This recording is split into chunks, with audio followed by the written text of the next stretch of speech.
Satellite વિસ્તારમાં આવેલી રત્નાકર 3 બિલ્ડિંગમાં આગ લાગતા અફરાતફરીનો માહોલ સર્જાયો હતો। આપ જોઈ રહ્યા છો નવ દ્રષ્ટિકોણ ન્યૂઝ સત્યની સાથે। હું છું કાળીદાસ પરમાર। એક નજર આજના મુખ્ય સમાચાર પર।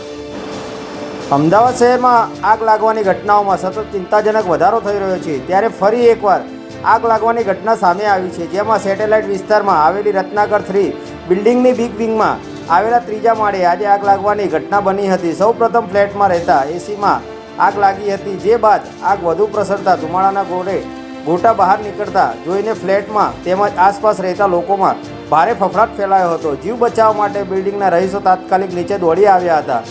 બેડરૂમમાં લાગેલી આગ વધુ પ્રસરતા ફ્લેટના 3 રૂમ બળીને ખાખ થઈ ગયા હતા।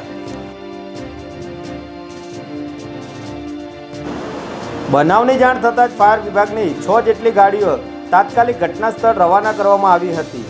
અહીં ફાયર બ્રિગેડની ટીમોએ બિલ્ડિંગમાં ફસાયેલા 15 લોકોનું રેસ્ક્યુ કર્યું હતું, સાથે જ ચારે બાજુથી પાણીનો મારો ચલાવીને આગને ફેલાતી અટકાવી દીધી હતી અને ભારે જહેમત બાદ આગ પર કાબૂ મેળવ્યો હતો। સમયસર ફાયરની ટીમો આવી પહોંચતા આખી બિલ્ડિંગમાં આગ ફેલાઈ ન હતી અને સદનસીબે મોટી જાનહાનિ ટળી ગઈ હતી।